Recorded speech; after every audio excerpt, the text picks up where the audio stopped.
चला आज आपण सातपुड्यात जाऊ आणि सातपुड्यात 2-3 ठिकाणं पाहण्यालायक आहेत ते पाहू. हे आपलं माधान, इथून निघाला रे ब्राह्मणवाडा, ही वणी, आणि वणीच्या पुढं गेल्यावर ही नागरवाडी. इथपासून आपले ठिकाणं चालू होत आहेत, पण सातपुडा चालू होतं इथपासून. नागरवाडीला गेल्यावर पाहण्यासारखं म्हणजे पहिलं ठिकाण नागरवाडी. ही नागरवाडी गाडगे महाराज या ठिकाणी आपला देहत्याग करणार होते, म्हणून महत्त्वाचं. त्यांची शेवटची इच्छा नागरवाडी इथं आपलं देहत्याग करायची होती. या ठिकाणी गोशाळा आहे आणि कोरकू लोकांच्या पुऱ्या सातपुड्यात ते कोरकू लोक राहतात. त्या कोरकू मुलांसाठी इथं आश्रमशाळा काढली आहे गाडगे महाराजांनी. बेसिक आणि पोस्ट बेसिक म्हणजे 8, 9, 10 हायस्कूल अशी आश्रमशाळा आहे.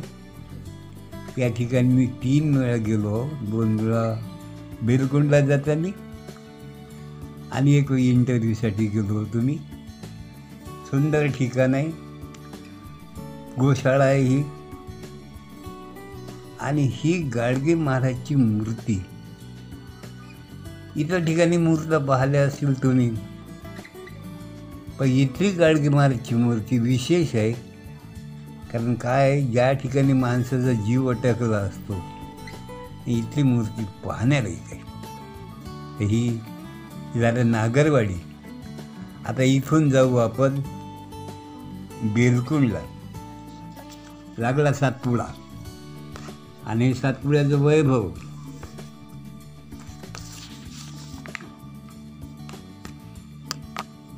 पारिजातकाची झाडं भरपूर, म्हणाल तितकी.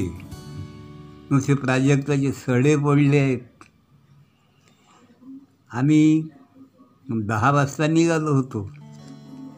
जवळजवळ संध्याकाळ झाली पैदळ, तेव्हा संध्याकाळी 6च्या तेवढ्यात दिवस बुडल्यावर त्या बेलकुंडला पोचलो. ही बेलकुंड आहे, ही बेलकुंड. कोरकू लोक राहतात, घरं साधी आहेत. ही त्यांची गोठी. आजूबाजूच्या प्रदेशातले जनावरं घेऊन यायचे, चारा संपतो उन्हाळ्यात तेव्हा. पावसाळाभर ते ढोरं त्यांचे इथं राहतात. नंतर चारा हिरवा निघाला मग आणून देतात, ते त्याचा मोबदला घेतात. हे पशुपालन हे त्यांचा धंदा आहे. संध्याकाळी आम्ही गेलो. अगदी एका घरातून रामायणच्या चौपाईचे स्वर यायला लागले. लक्षात आलं ते दुकानदाराचं घर होतं. धार्मिक लोक आहेत. इथं आम्ही मुक्काम केला. ही धुनी नंबर 7.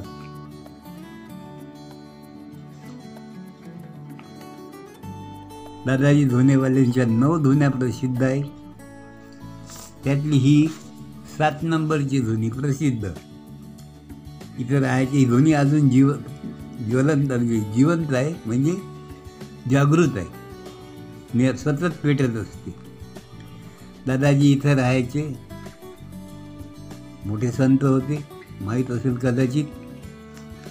इथं राहायचे आणि सकाळी या धबधब्यावर, हा धबधबा आहे, इथं आंघोळ करायची.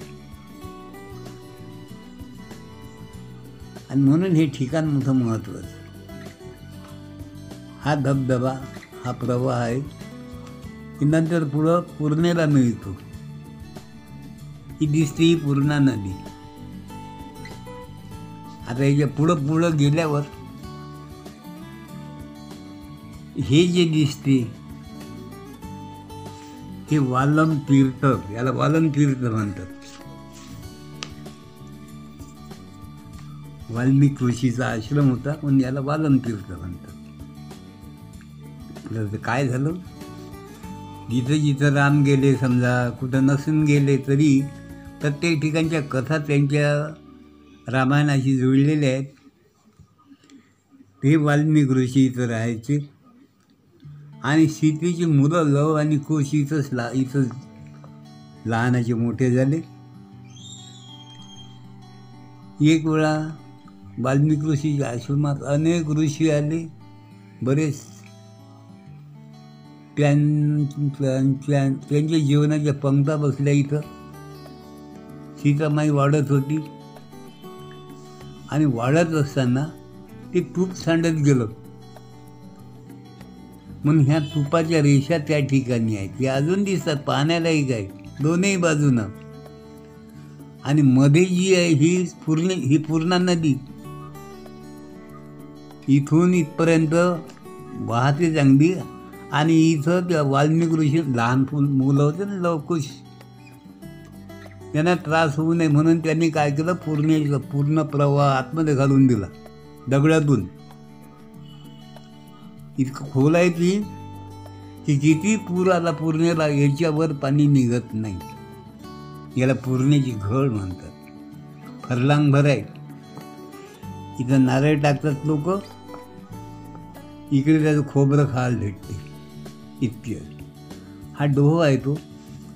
हा डोहही मोठा प्रसिद्ध आहे. या डोहात कथा तुम्ही ऐकली असेल कदाचित. एका गुराख्याच्या कळपात एक गाय येत असे, दिवसभर चरत असे, नंतर ती आपोआप निघून जात असे. तर गुराख्याला समजत नव्हते गाय कोणाची आहे. चांगली तेजस्वी गाय होती. एक दिवस त्यानं ठरवलं तिच्या मागं जायचं. तिच्या मागं गेला, ती या डोहात आतमध्ये जायला लागली. तो तिची शेपटी धरून तोही आतमध्ये गेला. आतमध्ये काय महादेवाची पिंड होती. पुढं काय कथा आहे ती मलाही पूर्ण माहिती आहे. हे तिची लोक सांगतात. अशा तऱ्हेची ही 3 ठिकाणं इथं आहे. नागरवाडी, बिरकुंड, दादाजी दोनेवाले आणि वालमती. हे पाहण्यासाठी आपले मानवनिर्मित जे आहे ठिकाणं तिथं पाहण्यासारखे असतातच. हे निसर्ग निर्मित जे आहे ना ते पाहण्याला एक मोठा खोल डोह आहे चांगला. पोहतात लोक इथं. इथं यात्रा भरते. श्रावण महिन्यात इथं यात्रा भरते. लोक येतात. काही लोक इकडून तिकडून उड्या मारतात. सहसा तेवढं धाडस कोणी करत नाही. एक जण पडला होता, तो गेला म्हणते पूर्ण, त्याची तुकडे झाले. कारण पूर्णा नदी पूर्णपणे वाल्मिक ऋषीने त्या घळीत घालून दिली आहे. असं हे ठिकाण आहे पाहण्यालाही.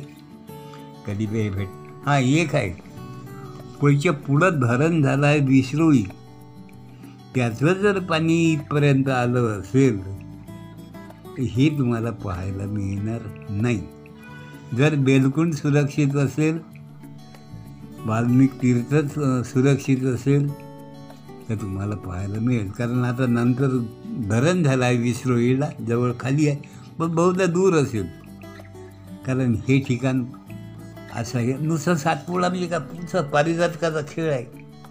मस्त धरे असतात, पारिजातकाचे सडे पडलेले असतात.